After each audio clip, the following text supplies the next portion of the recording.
Morning student, welcome to counting lecture number 7। आज हम पढ़ने वाले हैं what is combination. Previous class और उसके प्रीवियस क्लास में जो हमने काउंटिंग की lecture number 2, lecture number 3, lecture number 4 में हमने डिस्कस किया है, वो हमने परमुटेशन के बारे में डिस्कस किया है। ओके, आज हम क्या पढ़ने वाले हैं? कॉम्बिनेशन, क्योंकि हमने दो चीज़ सीखी थी, परमुटेशन एंड कॉम्बिनेशन। तो परमुटेशन की सिंपली डेफिनेशन पढ़ा था एंड कॉम्बिनेशन की भी सिंपली डेफिनेशन पढ़ा था, राइट। और परमुटेशन की डेफिनेशन बेस पे हमने अरेंजमेंट के ऊपर 3 डिफरेंट टाइप ऑफ प्रॉब्लम किया था। आज हम कॉम्बिनेशन के ऊपर कुछ डेफिनेशन फाइंड करेंगे, कुछ प्रॉपर डेफिनेशन फाइंड करेंगे, कुछ फार्मूलाज फाइंड करके डिफरेंट काइंड ऑफ प्रॉब्लम्स करेंगे। ओके, चलो स्टार्ट करते हैं कॉम्बिनेशन से। What is combination? First of all one counting method in which order matter is known as permutation. हमें ये पता है कि one counting method which order matters is known as permutation. जहाँ पे ऑर्डर मैटर करता है वो परमुटेशन होता है, राइट, काउंटिंग मेथड में। The other counting method in which order doesn't matter is known as combination. और दूसरा भी एक काउंटिंग मेथड होता है जिसमें हमारा ऑर्डर मैटर नहीं करता है, वो होता है हमारा कॉम्बिनेशन, राइट। अब चलो डेफिनेशन देखते हैं, कॉम्बिनेशन की प्रॉपर डेफिनेशन में भी हमेशा क्या होगा? Number of element is always less than equal to take element at a time, right. और take element at a time जो हमने क्या लिया है यहाँ पे? आर लिया है। टोटल नंबर ऑफ एलिमेंट क्या लिया है? एन लिया है। तो डेफिनेशन वाइज हमेशा 0 less than equal to r less than equal to n होना चाहिए, राइट। उसके बाद चलो देखते हैं selection of a set of r element. हमें सिलेक्शन करना है एक सेट ऑफ एलिमेंट जिसके अंदर टोटल आर एलिमेंट होगा, from a set of n distinct element. कहाँ से सिलेक्ट करना है वो सारे एलिमेंट को? एन डिस्टिंक्ट एलिमेंट से set of r element choose करना है, जिसको क्या बोला जाता है? कॉम्बिनेशन बोला जाता है। समझ में आ गया होगा व्हाट इज कॉम्बिनेशन, कि selection of a set of r elements from a set of n distinct element is called a combination, right. चलो कंसिडर करते एक प्रॉब्लम को कंसिडर करके फार्मूला जनरेट करते हैं। Consider a problem of choosing 5 mangoes from 12 identical mangoes. Sorry, हमें क्या करना है? चूज़ करना है 5 मैंगो। कितने मैंगो में से? 12 आइडेंटिकल मैंगो में से हमें 5 मैंगोज को चूज़ करना है, right. We want to know the number of way in which 5 mango can be selected out of the 12 mango. हमें ये पता करना है कि कितने तरीके की वे से हमें 5 मैंगो को 12 आइडेंटिकल मैंगो से चूज़ कर सकते हैं, right. If all the mangoes are identical, then according to the rules of permutation, the number of way is equal to। अगर सारे के सारे मैंगो अगर आइडेंटिकल है तो रूल्स ऑफ परमुटेशन मतलब टाइप 2 का यूज करके हम कैसे फाइंड करेंगे? P r upon r factorial, right. मतलब क्या हो जाता है कि देखो 5 मैंगो चूज करना है 12 मैंगो में से, 5 मैंगो चूज करना है 12 मैंगो में से, तो 5 मैंगो 12 मैंगो में से चूज करना है, इट मीन्स 5 फैक्टोरियल वे तो आएगा ही आएगा जो कि डिवाइड हो जाएगा। और 12 मैंगो में से 5 मैंगो चूज करने के लिए परमुटेशन यूज करते हैं, P12 5 या 12 P5, ये भी पढ़ सकते हो आप उसको, राइट। तो ये है उसकी फॉर्मूला। इसको पूरा टोटली जनरेट कर देते हैं हम, इन जनरली एन की फॉर्मेट में जनरेट कर देते हैं। इस एग्जाम्पल में मेरा एन था 12 और आर था 5, राइट। तो इसको मैं क्या लिख सकती हूँ? P n r upon r factorial लिख सकती हूँ, right. But P n r का फॉर्मूला क्या पता है मुझे? पी एन आर का फॉर्मूला ये पता है कि n factorial upon n minus r factorial. But already मेरा डिनोमिनेटर में आर प्रेजेंट है, तो n factorial upon n minus r factorial into r factorial आ गया। तो ये मेरा बन जाएगा कॉम्बिनेशन की फॉर्मूला। तो चलो इसको और भी ज़्यादा डिस्क्राइब करके लिखते हैं। देखो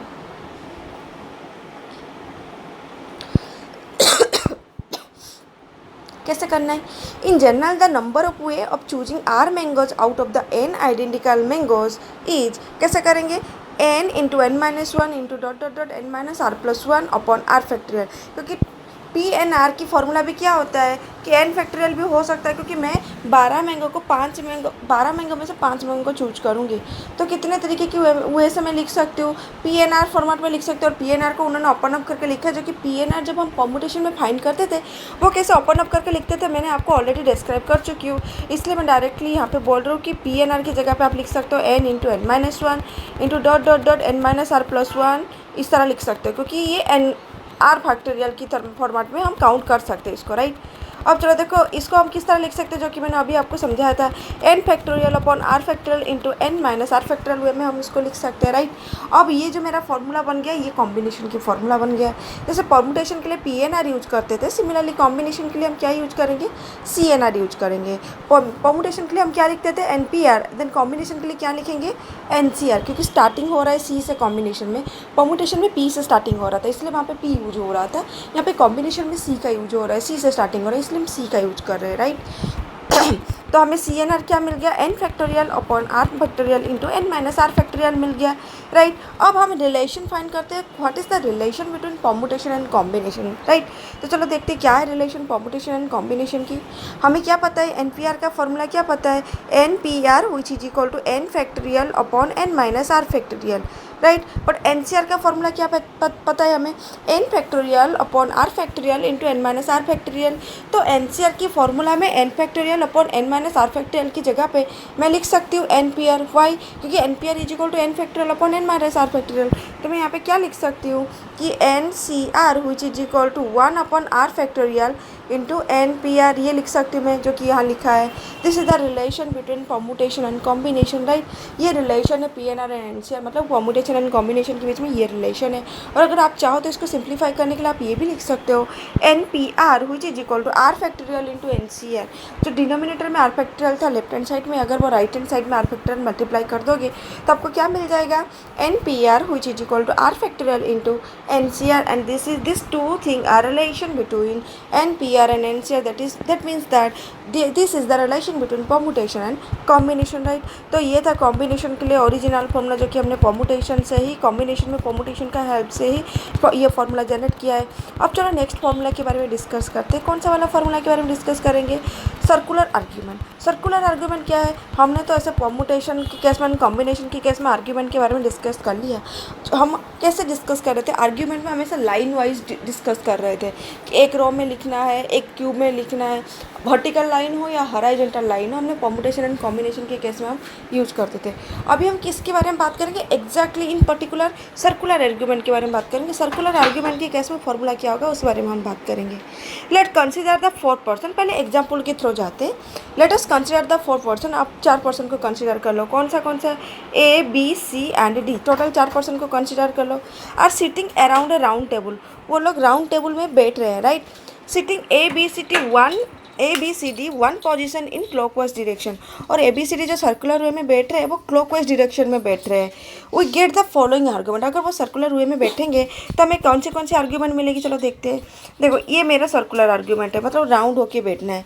तो सपोज कर लो पहले यहाँ पे ए बैठ रहा है, उसके बाद बी बैठेगा, उसके बाद सी बैठेगा, उसके बाद डी बैठेगा, राइट। अब मैं क्या कर दूँगी, चेंज कर दूंगी, अभी सर्कुलर आर्गूमेंट में लोगों के पोजीशन चेंज कर दूंगी तो दूसरा सर्कुलर आर्गूमेंट बनेगा। तो इस साइड में फर्स्ट यहाँ से ए स्टार्ट होगा, उसके बाद नीचे से बी, उसके बाद सी, उसके बाद डी आ जाएगा, राइट। ये सर्कुलर आर्गूमेंट को मैं फिर से चेंज कर देती हूँ। तो जो साइड में ए था वो नीचे भी लिख सकती हूँ, ए यहाँ पे, उसके बाद ए के बाद बी आएगा, उसके बाद सी आएगा, उसके बाद डी आएगा, राइट। क्लॉकवाइज डायरेक्शन में जा रहे हैं, घड़ी क्लॉकवाइज डायरेक्शन में घूमता है, राइट। तो क्लॉकवाइज डायरेक्शन में जा रहे हैं मतलब इस डायरेक्शन में जा रहे हैं हम सभी डायग्राम में, राइट। सिमिलर जैसे यहाँ पे ये स्टार्ट हुआ, सिमिलरली लास्ट वाले डायग्राम में ये यहाँ पे स्टार्ट होगा, और लास्ट फिफ्थ वाला डायग्राम जब ड्रॉ करोगी वो फिर से ऊपर से स्टार्ट होगा, जो कि first diagram equal to fifth diagram बन जाएगा, राइट। तो जिस वजह से हमारा चारों डायग्राम बनने के अलावा और कोई भी डायग्राम यहाँ पे ड्रॉ नहीं कर सकते, ओनली 4 ही डायग्राम बनेंगे सर्कुलर आर्ग्यूमेंट के केस में, अगर हम 4 पर्सन ABCD ले रहे हैं तो, राइट। अगर आप एक चीज़ ध्यान रखो, अगर मैं यहाँ पे ये जो सर्कुलर डायग्राम में अगर मैं सर्किल को रोटेट कर दूँ मतलब क्या है, यहाँ पे जो ABCD है, ABCD, अगर मैं इसको थोड़ा सा घुमा दूँ तो मेरा पोजीशन चेंज नहीं हो जाएगा, यहाँ पे आ जाएगा, यहाँ पे B, यहाँ पे C, यहाँ पे D, ये किसके साथ इक्वल हो जाएगा, सेकंड डायग्राम के साथ इक्वल हो जाएगा। अगेन मैं अगर इसको फिर से रोटेट कर दूँ, ये किसके साथ इक्वल हो जाएगा, थर्ड डायग्राम के साथ इक्वल हो जाएगा। अगेन अगर मैं रोटेट करूँगी फोर्थ डायग्राम के साथ इक्वल हो जाएगा, और अगेन रोटेट करूँगी तो ये फिफ्थ मतलब फर्स्ट डायग्राम के साथ इक्वल हो जाएगा, राइट। तो इसलिए उन्होंने डिस्क्राइब में नीचे क्या कहा है, thus we use that if 4 person are sitting at a round table then they can be shifted 4 times, तो वो लोग 4 ही टाइम शिफ्ट हो सकते हैं, right. But this 4 argument will be same, अगर देखा जाए तो ये चारों के चारों आर्ग्यूमेंट सेम है। कैसे, क्योंकि मैंने इसको रोटेट कर देती हूँ तो चारों के चारों डायग्राम इक्वल हो जाते हैं अगर रोटेशन करने के बाद, right. Because the sequence of ABCD is same, क्योंकि अगर रोटेट करूँगी तो सभी की सीक्वेंस जो है वो इक्वल हो जाएंगे। But if ABCD are sitting in a row, अगर मेरा ये जो 4 पर्सन है अगर एक रो में सीट हो रहे होंगे, एक रो मतलब सीधी लाइन में अगर बैठ रहे होंगे, देन दे आर शिफ्टेड, वो लोग शिफ्ट हो सकते थे। Then the 4 linear argument will be different, और उस केस में हमारे जो 4 लीनियर आर्गूमेंट मिलते हैं वो डिफरेंट होते। वो कैसे? अगर फर्स्ट ए बैठ रहा है तो अगर सीक्वेंस वाइज हम जाएंगे तो ए के बाद बी बैठेगा, उसके बाद सी बैठेगा, उसके बाद डी बैठेगा। ये फर्स्ट रो की पॉसिबिलिटीज़ है। जब हम सेकंड रो के बारे में बात करेंगे, फर्स्ट कौन बैठेगा? फर्स्ट बैठेगा बी, उसके बाद आएगा सी, उसके बाद आएगा डी, उसके बाद आएगा ए, राइट। अगर फिर से मैं इसको शिफ्ट कर दूँ तो फिर कौन फर्स्ट आ जाएगा? पहले सी आएगा, उसके बाद डी आएगा, उसके बाद ए आएगा, उसके बाद बी आएगा। अगेन मैं फिर शिफ्ट करूँगी तो क्या आएगा? डी आएगा, ए आएगा, बी आएगा एंड सी आएगा। फिर से शिफ्ट करूँगी तो क्या आएगा? मुझे मिलेगा ए मिलेगा, बी, सी एंड डी मिलेगा टोटल, जो कि first is equal to fifth वाला बन रहा है। तो यहीं पे स्टॉप हो जाएंगे। तो टोटल हमें 4 इस तरह की रो मिलेंगे, राइट। लेकिन ये चारों की जो अरेंजमेंट है वो टोटल डिफरेंट है, उसको हम चेंज नहीं कर सकते। रो को आप शिफ्ट करोगे तो रो को शिफ्ट करने से भी, जैसे सर्कुलर को आप रोटेट कर देते थे तो चारों की चारों सेम एलिमेंट आ जाते थे ABCD, बट रो को शिफ्ट करोगे तो चारों की चारों सेम एलिमेंट नहीं आएंगे, राइट। तो इसलिए उन्होंने लिखा है, देखो ABCD BCD ACD AB DABC, we can see that is circular permutation, this 4 arrangement have reduced to 1 arrangement। ये जो हमने लीनियर अरेंजमेंट में ये 4 डिफरेंट अरेंजमेंट मिला, अगर ये सारी चीज़ें हम सर्कुलर अरेंजमेंट में करते तो सर्कुलर अरेंजमेंट में सब 1 अरेंजमेंट हो जाता है, एक ही अरेंजमेंट हो जाता है, जो कि मैंने अभी आपको सर्कुलर वे में दिखाया कि रोटेट करके कैसे सभी के सभी इक्वल हो रहे हैं। Likewise, in circular permutation of n things, a set of n linear argument reduce into 1 argument। अगर हम सर्कुलर परमुटेशन के बारे में बात करेंगे, अगर आप उसमें n लीनियर अरेंजमेंट ले रहे हो, जैसे यहाँ पे टोटल हम 4 पर्सन लिए थे, 4 अरेंजमेंट लिए थे। अगर सर्कुलर अरेंजमेंट में आपने टोटली n पर्सन ले लिया, n अरेंजमेंट ले लिया, जैसे कि इन जनरली 4 लिए थे, आप इन जनरली n ले लो यहाँ पे, तो this n arrangement reduced into 1 arrangement, वो n अरेंजमेंट सर्कुलर परमुटेशन में रिड्यूस्ड हो जाएगा 1 अरेंजमेंट में। Hence the number of permutation in circular arrangement, अगर आपको नंबर ऑफ परमुटेशन फाइंड करना है सर्कुलर अरेंजमेंट में, उसमें आपको किसकी हेल्प लेने की जरूरत पड़ेगी? लीनियर अरेंजमेंट की हेल्प लेने की जरूरत पड़ेगी। तो सर्कुलर अरेंजमेंट की परमुटेशन फाइंड करने के लिए फॉर्मूला क्या बन जाएगा? Number of permutation in linear arrangement divided by n। क्या बन जाएगा? Number of permutation in linear arrangement divided by n, क्योंकि टोटल सर्कुलर अरेंजमेंट में टोटल n एलिमेंट है, मुझे सर्कुलर वे में लिखना है, राइट। तो फर्स्ट एलिमेंट को सिलेक्शन करोगे, second, third, 4, 7, 8, 9, 10 up to n-1 number तक एलिमेंट को आप सिलेक्ट करोगे। उसमें से एक एलिमेंट रह जाएगा जो कि आपको जहाँ जगह मिलेगा वहाँ लिख दोगे, जहाँ जगह मिलेगा उसको फाइनली वहाँ पे बैठना ही बैठना है, राइट। तो टोटल n फैक्टोरियल वे नहीं लिखा जाएगा, वहाँ पर n-1 फैक्टोरियल आ जाएगा। तो एक एलिमेंट को छोड़ के बाकी सारे एलिमेंट के पास आज़ादी होगी कौन कहाँ पे बैठेगा, राइट। लेकिन सभी एलिमेंट के पास आज़ादी नहीं होगी कि कौन कहाँ पे किसके पास बैठेगा। तो टोटल n एलिमेंट है, उनके पास n-1 फैक्टोरियल चॉइस होंगे। क्यों? लास्ट वाले जो एलिमेंट है उसको फिक्स्ड पोजीशन मिलेगा लास्ट में, बाकी सारे एलिमेंट को अपने अपने हिसाब से चॉइस मिल जाएंगे, राइट। तो इसलिए सर्कुलर परमुटेशन के केस में फॉर्मूला क्या बन जाएगा? Number of permutation in linear arrangement divided by n बन जाएगा। ये मेरा बन जाता है number of permutation in circular arrangement, right. अब देखो, अगर इस फॉर्मूला को ओपन अप करते हैं, हमें क्या पता है? Number of permutation in linear arrangement, अगर यहाँ पे हमारा 4 एलिमेंट था तो हमने 4 डिफरेंट वे में हमने लिख दिया।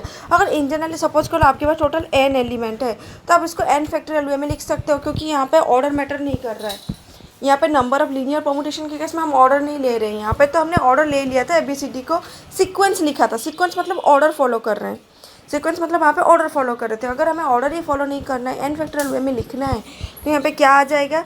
यहाँ पे आ जाएगा number of permutation in linear arrangement हुई is equal to n factorial upon n, जो कि क्या मिल जाएगा मुझे? n-1 factorial, right. ये तो आप क्लियर हो गए होंगे। चलो अब नेक्स्ट देखते हैं। We can think of circular arrangement in term of orientation also. हम ओरिएंटेशन की केस में भी हम सर्कुलर अरेंजमेंट को काउंट कर सकते हैं। ओरिएंटेशन के केस में मतलब थ्योरेटिकल वे में भी। कैसे? The first person can seat in only 1 वे, तो फर्स्ट पर्सन होगा वो एक वे में बैठ सकता है, right. Since all place are the same, और बाकी तो सभी के सभी प्लेस सेम होगा। The rest of the person are seat with respect to the first person, और बाकी जितने सारे पर्सन बचे वो फर्स्ट पर्सन के हिसाब से बैठेंगे। अगर फर्स्ट पर्सन बीच में बैठ रहा है तो सेकंड पर्सन जो होगा वो कहाँ बैठेगा? वो फर्स्ट पर्सन की लेफ्ट साइड में बैठेगा, नहीं तो फर्स्ट पर्सन की राइट साइड में बैठेगा, नहीं तो उसके सामने बैठेगा, नहीं तो उसके पीछे बैठेगा, राइट। तो सेकंड पर्सन के पास चॉइस आ जाते हैं कि फर्स्ट पर्सन के पास बैठेगा किस साइड बैठेगा। सिमिलरली थर्ड पर्सन के पास भी सिमिलर चॉइस आ जाएगा कि फर्स्ट पर्सन की बाजू में बैठेगा या सेकंड पर्सन की बाजू में बैठेगा, right. Then the rest of person can row a seat with respect to the first person is n minus one factorial way. और वो जो कैसे हम फाइंड करेंगे, n माइनस वन फैक्टोरियल वे में फाइंड करेंगे, क्योंकि ऑलरेडी एक पर्सन बैठ चुका है। या आप चाहो तो एक पर्सन को लास्ट में रख दो, नहीं तो ऐसा भी काउंट कर लो कि ऑलरेडी आपके पास एक पर्सन जो है वो फर्स्ट बैठ चुका है, उसके हिसाब से हम बाकी के पर्सन को बिठाएंगे। नहीं तो अदरवाइज ये भी सोच लो कि सभी को बिठा दो, लास्ट में जो बचेगा उसके लिए कोई चॉइस नहीं है। ये दो पॉसिबिलिटीज हो सकते हैं सर्कुलर परमुटेशन के वे में। तो यहाँ पे हमें सर्कुलर परमुटेशन में n minus one factorial ways मिल गए, राइट। तो ये था what is combination, what is circular combination, और हमने कॉम्बिनेशन एंड परमुटेशन के बीच में रिलेशन क्या है वो फाइंड कर लिया। सर्कुलर परमुटेशन की सर्कुलर अरेंजमेंट में परमुटेशन कितने वे में परमुटेशन फाइंड कर सकते हैं वो भी फॉर्मूला पढ़ लिया, राइट। तो आज की क्लास में अगर आपको कॉम्बिनेशन या सर्कुलर कॉम्बिनेशन के ऊपर कोई भी डाउट हो तो कमेंट सेक्शन में मुझे पूछ सकते हो। आज के लिए इतना ही। नेक्स्ट क्लास हम नेक्स्ट टॉपिक के साथ या नेक्स्ट एग्जाम्पल के साथ आपसे मिलते हैं। Have a nice day, see you soon.